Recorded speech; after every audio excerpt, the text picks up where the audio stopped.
Hello to you, all my viewers, and congrats for making it to the fourth and final part of the water drop series.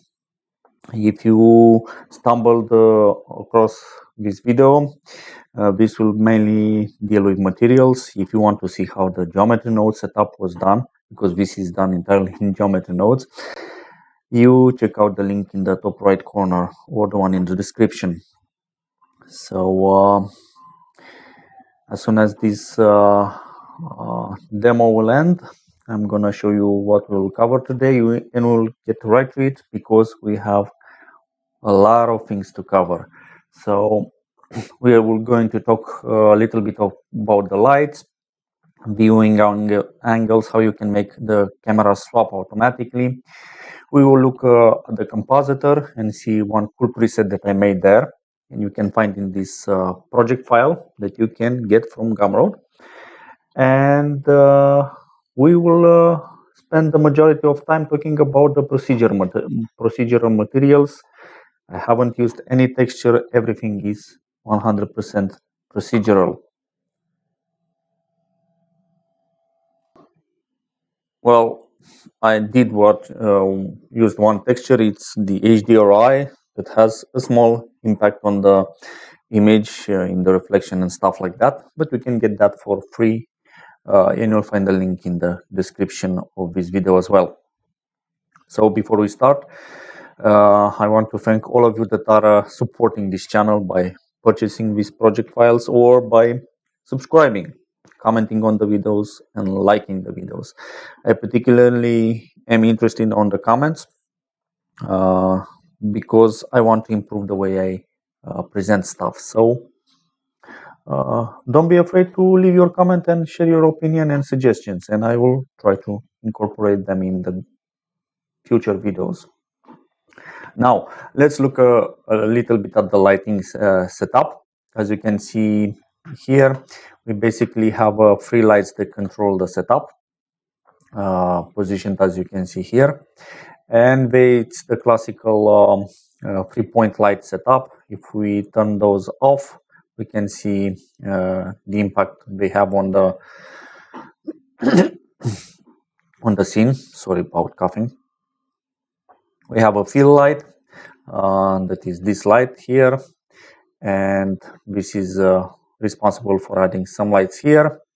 And we also have a key light that it's basically giving us the most light. The fill light is just filling in the shadows a little bit, and the backlight, the rim light, that it's also important, as you can see. And if we check out different camera angles, we can see the influence that this has on the whole scene.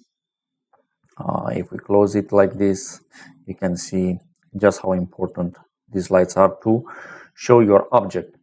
And if we do an extreme close-up, something like this, or a close-up, something like this, we can look at the second light, the one that is responsible for making sure that the droplets are more visible, as you can see here. Awesome. Let's talk about the cameras for a little bit. And if we look at those, I want to just let you check the settings. Focal length, depth of field, as you can see, they are manually adjusted. And if we look at this one, we also have a focal length of 160, depth of field, as you can see, manually adjusted. And we have a wide angle that it's a 70 millimeters and no depth of field. So you get to see no distortion on this one. And the interesting thing about how to switch the cameras, and we can look here, we have this timeline, and as you probably know, you can add a marker by pressing the M key or going here to the menu. And once you have a marker and you are on that marker, if you select a camera and you make it active and you press Ctrl B, you can bind that camera to that marker, and as soon as the camera gets to that frame, it will switch to that marker that you created. So let me undo all of this. Awesome. As you can see, we are at camera wide, and if we pass the 300 frame like this, we change the camera. So this is how things were switched. I also did a parenting of one of the cameras. As you can see, we have a controller here, the extreme close-up ECU, and the GN means geometry nodes. We have a geometry node setup that is using one of the droplets. This one in this case to guide the camera. Camera is parented to this one. And I talked all about that in the third part of this series, where I detailed how this setup was constructed. I don't want to spend more time talking about this because the most important things are the materials, and I want to get to them as quickly as possible. But let's talk about what I did in the Compositor a little bit. So let me close this menu, and I'm gonna press F12 to render a frame. Okay, let's close this one. Now we have something to look at, and there are a bunch of things that happen here. First thing you can see, we have an enhanced bloom with this glare node that is basically doing just that. It's enhancing the bloom, as you can see here in this image. And then we have the setup to control the fade in, start reveal effect, and that's a combination of less distortion. So if I'm plugging this node here and muting this one, you can better see the distortion. And then we have a blur node that is added on top, and this is basically blurring the image, as you can see here. And everything gets passed through let me connect this back. Is passed through this map range. So we use the frame of the setup to decide when to start and when to end the effect. And we have a 1 to 0 factor that is controlling this less distortion and this blur, creating the fade in and fade out to the beginning and the end of the video that you noticed probably earlier. And we also have on this scene this vignette setup that is basically doing just that. We add this is the scene without the vignette, without darkening, and this is the darkened scene, meaning everything we process here, and then the same thing but with the lowered exposure. And we have this ellipse mask with the blur to create this fading, this gradient that you see here, and that's responsible for focusing everything on the central object. The interesting stuff is this transition effect that you saw when we switched the cameras. We have some controls for it. We can plug an image, we can use a transition color or another image if we want to make something funky. And then we have the frame where we want to put the transition and how long the transition should last. And the setup is made so this is the point where the transition happen, and then the duration, the fading is split halfway between that frame, before that frame and the end of that frame.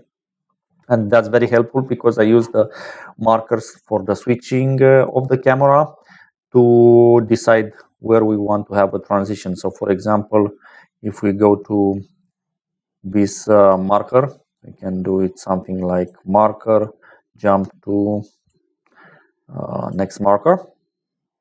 We see we have it at this frame 313, and if we go here, we have this transition here for this one. the same thing. So I guided this, but I wanted the transition to happen before. This is our marker, but I wanted the transition to happen, the fading before and after. So we basically hide the camera transition. So how is this made? Let's go inside. We have the image and transition color exposed, the frame and the duration. And what I did, I took the frame and I divided the duration by 2. And for the minimum, I used that half duration subtracted from the frame. And for the maximum, I added the same half. And this map range creates a factor from 0 to 1 that we can use.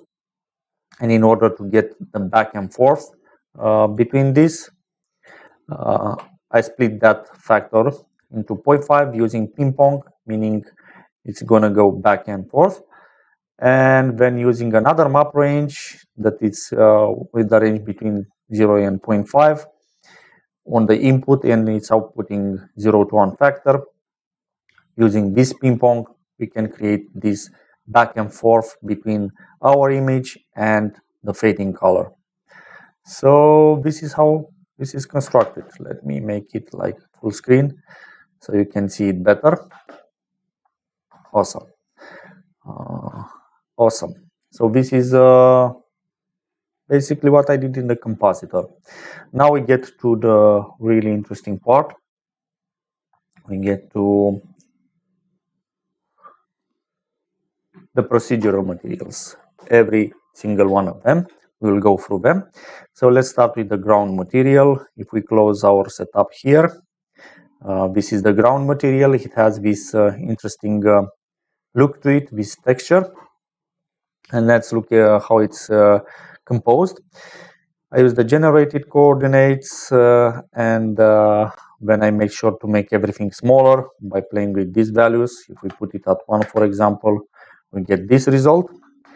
But at 10, we get this very fine grain texture because of this Voronoi that we see here. And what I did with this, let's look at it with the viewer node.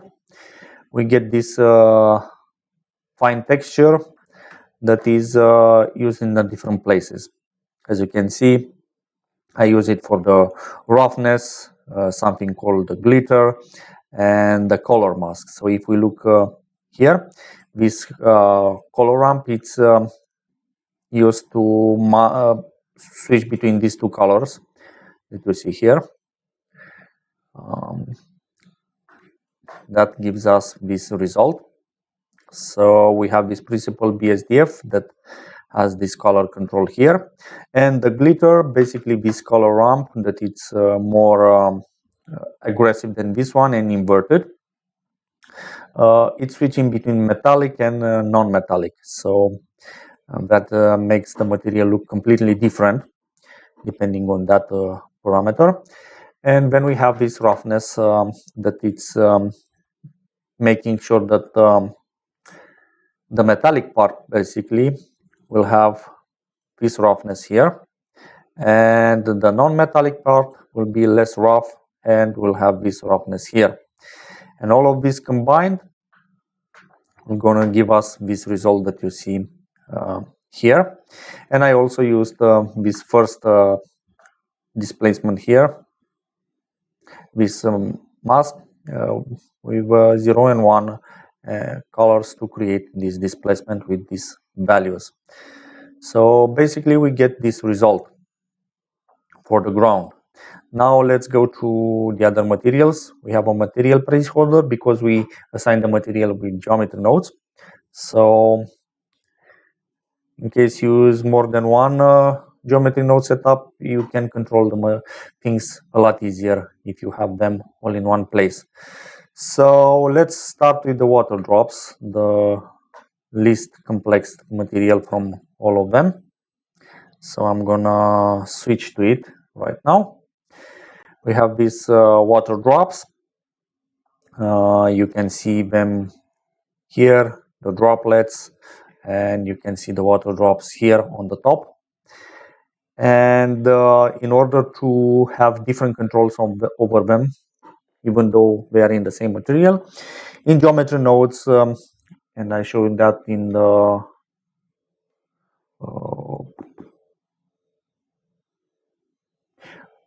previous part 3, we created some attributes that allows us to select the droplets from the water drops, and I use that to change the color, roughness, and all the stuffs.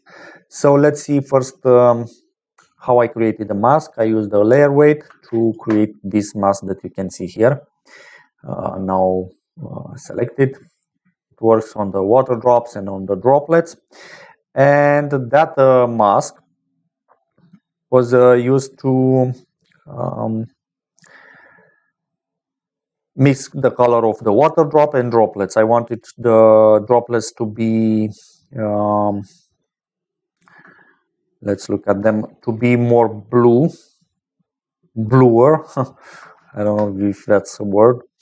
To be a lot more visible, but I wanted the main droplets to be more like water, not so blue. So this happened here. We have the colors for the water drop.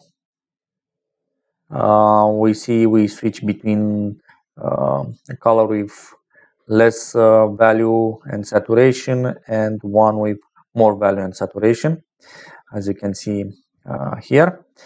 And for the droplets, I made it, like I said, to me be a more pronounced blue. I think would be more correct in English. And then we mixed this by using this factor created here. So the droplets got this color assigned and the water drops got that color assigned. As for the roughness, I played a little bit with this color ramp, as you can see, to give these values that you see here, in case you want to recreate it exactly. The position on all 3 color ramps is exactly the same. I didn't move that.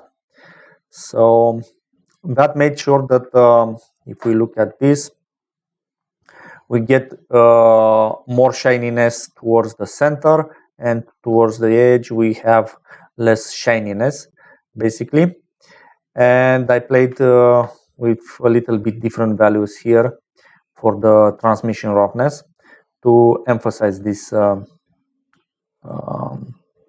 effect, create a little bit different color ramp for the transmission roughness. We can look at it here. So basically I kind of faked the depth of the bubble, making it seem that it has more substance. And I think for a fast effect, for an animation, the result is quite acceptable, to say the least. And we have the same effect, of course, applied to the bubbles, and that makes them more visible because they catch more of the shininess. So that will be for the water drops. Let's look at the stone material of the pedestal. So let me zoom out a little bit. We have this this material here. As you can see, gives the impression that we have a stone with a porous texture and some wet spots. So everything is done here in the materials. I use the generated coordinates. That's fine, because if you don't move an object in geometry nodes, the texture will not start to jump around. So you can use generated just fine. You don't need a UV map. And I created some high-level details and some low-level details. So this will be high-level details. A mask grape texture here with this value. Again, I passed it through a few color ramps. I didn't play with the stops. They stay the same. I just play with the output colors to create a surface spots for the stone wet points. So if we look at this color ramp, we pass it through a compare nodes to get pure black and white values. And we use that to play with the metallic and non-metallic. So black will be non-metallic, white will be metallic. So this is how we started to create that wet spots. I also used another color ramp with basically the same values as the one before, but we get these gradients between them because I switch it to ease to combine these two colors to make the metallic spots to be a little bit darker. So we have these metallic spots that in the color ramp, if we look at the colors, they are a little bit darker because when a surface is wet, it's more reflective and it can give the appearance that the color is darker and more saturated visually, even though physically something else is happening. So this is what I recreated. As you can see, this is color with this saturation and value, and this one has more saturation and basically the same value. Was to pronounce the effect, that's why I didn't do more for that. So after doing that, let's look. I created some small details here that gives that porous appearance to the face. I thought it would be nice to have this spongy looking rock. And then was the matter of mixing all those things together. So we have a roughness map for these big spots, and of course we have a roughness map for these small spots. And if we look at this roughness map, we see that we have a maximum of 0.3 and a minimum of 0. Yeah, of 0 for the big details. And for the small details, if we look here, we have a maximum of 0.8 and a minimum of 0.5. Yeah, 0.5.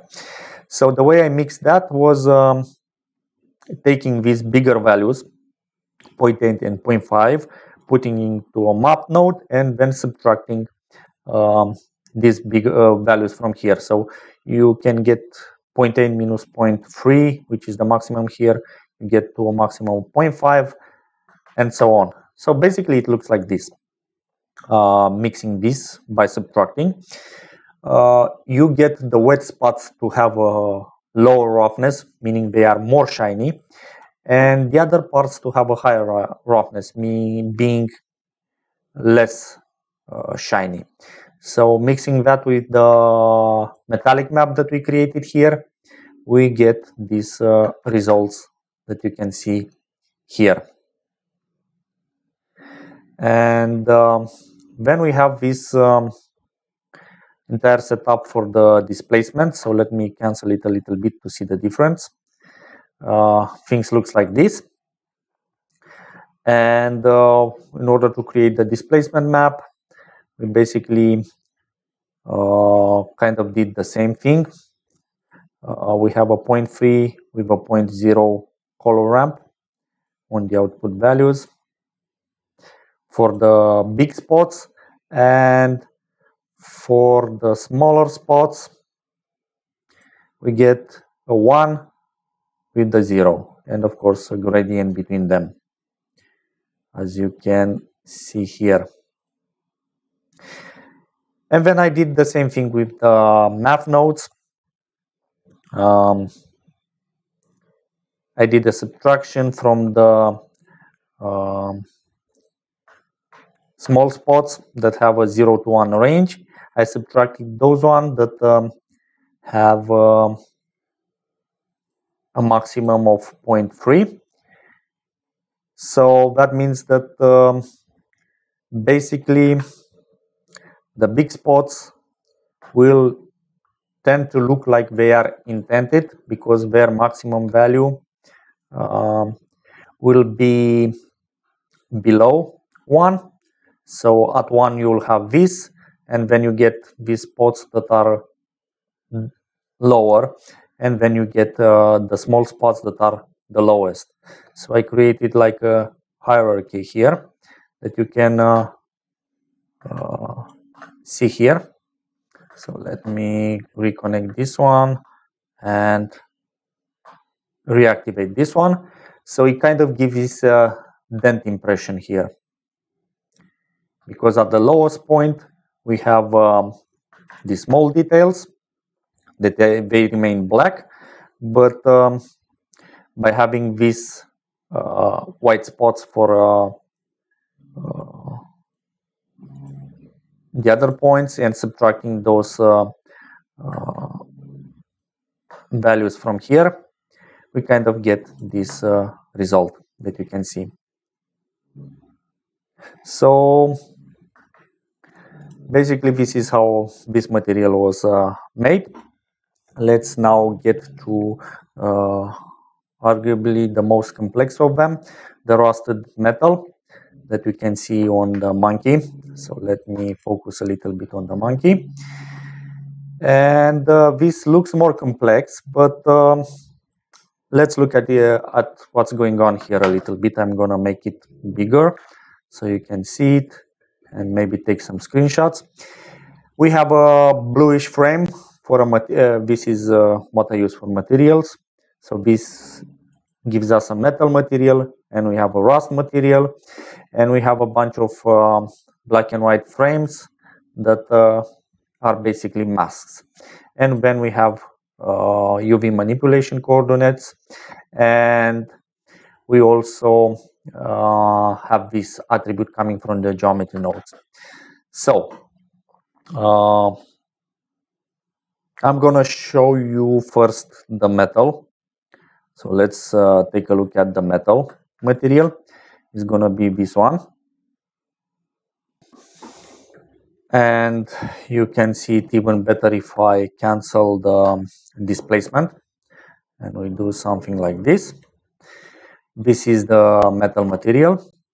As you can see, we have this color, and wherever we have the drops, we have something happening to the color and the roughness. So also I detailed in the previous videos how you can transfer this information from the geometry nodes. But basically, if we look at this attribute, what it does, it gives us information about the location of the water drops and the droplets. And we can use this as a mask. And I use it, if we look at this color ramp, you can see I made sure to label everything, so if you get the project file, it will be easy for you to follow. We have this mask that it's controlling two colors. Again, I went with the idea that visually, if a surface is wet, it will seem to be darker and more shiny. So we get this value 0.8 and the saturation of 0.4, and this one will have a less saturation and it will be lighter. And by mixing these two values, we get this result that you see here. Normally, going by this idea, it should have been the other way around, but it turned out that it looks better this way in conjunction with the lights. So basically, using this mask, we can control the color, and I did something similar for the roughness. What you see here is mixing, as you can see from the labels. We added some scratches, we added the droplets condensation, and we had to mix everything together. But if we look at this roughness, we have a base roughness for the metal is here, and then that gets mixed with the scratches, and then that gets mixed with the droplets, and so on and so forth. So let's look at the scratches so you can better understand what's going on. We have generated texture coordinates. Again, we don't do any animation, so I switched. In the demo, you might have noticed a visible seam here in the top.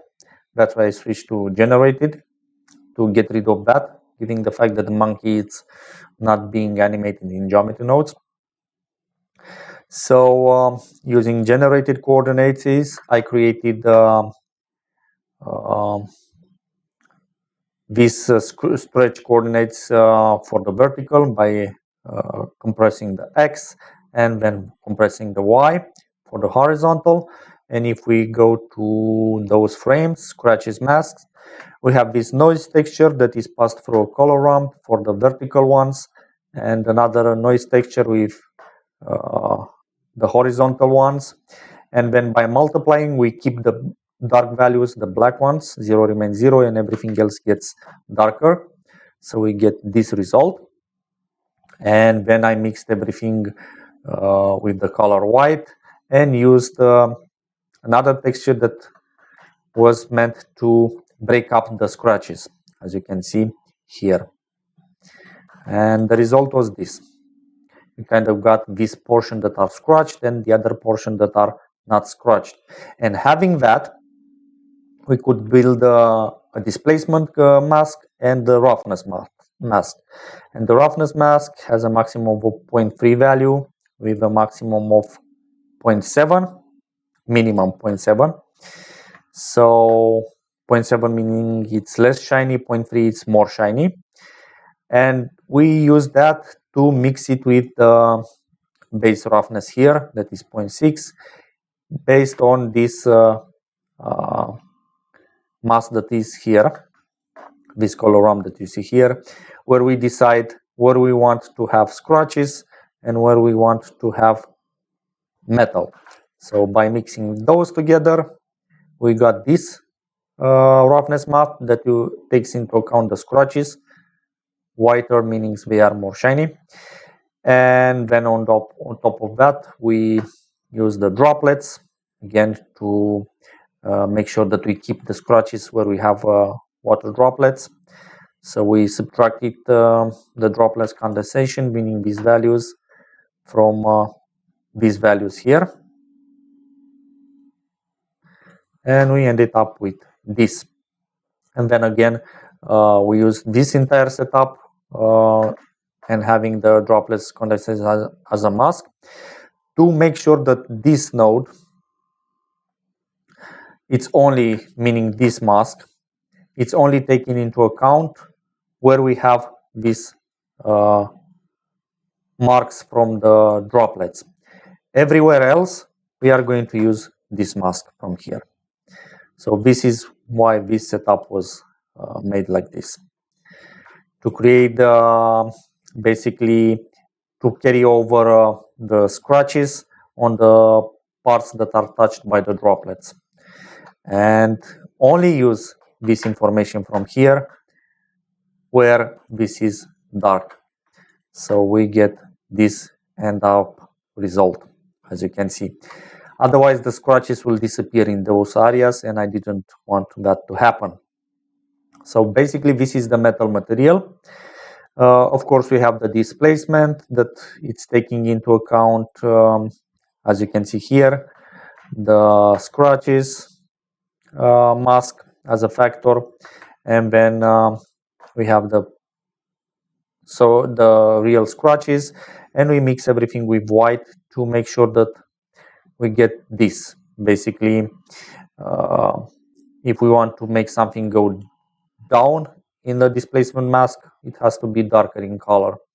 So this is what we basically did here, and we wanted to make sure that we only get this where we have scratches, as you can see here. Let's take a look at the rust material. I'm gonna select this one, and it's looking like this. As you can see, where we have the water droplets, also things are more shinier. They are less rough, and that's what was achieved again by playing with the color and of course the roughness of this material, and in this case also the clear coat. I use that clear coat to get the impression that something is above the surface. So let's first look at how I constructed this variation in color, because everything you see here controls the color. We have this noise texture here that is giving this pattern, and then we have another noise texture here that is giving a smaller pattern. And we use this first pattern to mix between these two colors that you see here. And by mixing them and using that as a mask, we get this. And then we did this for the small details. We mixed this color with this color. They are actually taken from a picture of real rust, so they kind of look realistic enough, I think.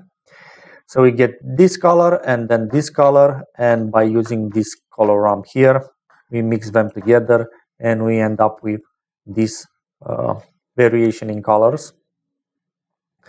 And for making things look like they are wet, I basically increase the saturation and increase the values to get something like this.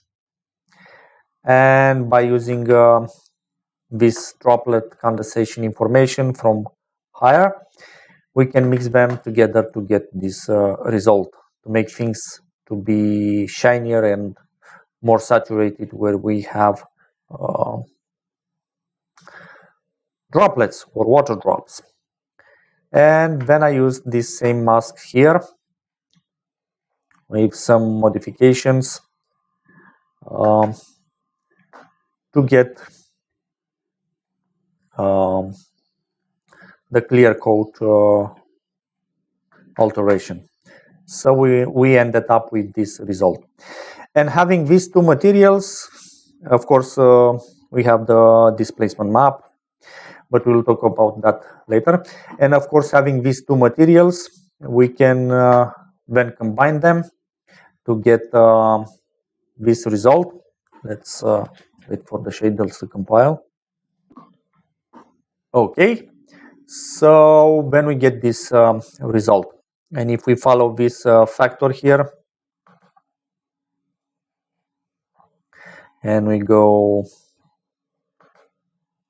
here, we see the rust spots mask. It's easy to identify because all my masks have this combination of black and white frames. So we have this noise texture with this color ramp that is giving us this result. So you can change how much rust you have on the surface by just using this stuff. So now let's activate this also, the displacement. Okay, so the shader is compiled. Let's take a look at the displacement mask. We saw how we transfer data.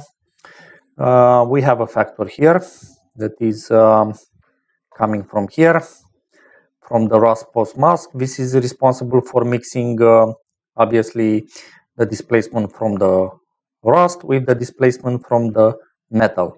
So that's going to give us this result here. And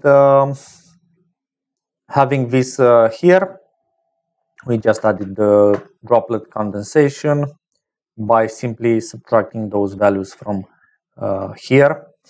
The droplet condensation mask, that if we take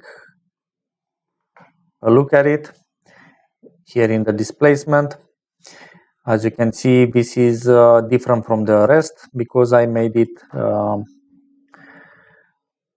a lot more narrow, and with these values we have black all over the place, and the actual droplet tracks have a maximum value of 0.2. So that means that by subtracting this from the values we have from the rust, so let's take a look at the rust here. We have a 0.3, we end a minimum of 0. So the rust mask looks something like this. And as you can see, we can get this variation. And then we have the metal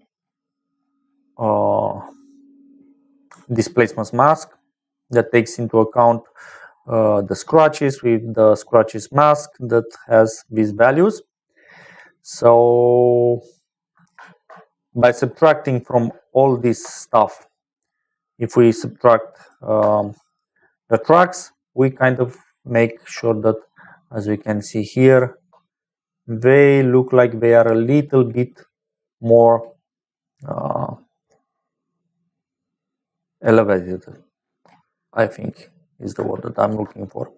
So the end result is something like this. I wanted to give the impression that the water it's a little bit above the surface in these areas where we have the droplets, and that's why all this subtract and adding stuff. So here you go. These are all the materials in this project. We talked about the light, we talked about all the other stuff, and I think it's a first for me to make a video where I talk about compositing. I usually don't do a lot of stuff in compositing. It's an extra step and it requires time processing, and if you want to get good results, you kind of have to use OpenEXR format and to do use the layering from the Blender program to get sorry, I can't find my words here. We get this passes in Blender. You have to expose those passes, and for that you need to use something like TIFF or OpenEXR to get access to those, and that takes space and time and everything. So usually I don't use compositing. Very few projects where I use it, but it's really cool to, and you can do a lot of stuff with it, especially when now you have access to this I can't just focus today. What's the word for it? Cryptomates. Yeah, the cryptomates to separate object material and stuff like that. I did some really cool stuff for some private projects. So it was nice to dig a little bit into that and show you all those stuff. I think I'm gonna end this video now. It's longer than I wanted, but that's why I decided to do a more clear separation between challenges and daily videos, so I can go into more details. So thank you for watching and sticking to the end of this series. Hope you enjoy the content, and if you do, you can support this channel.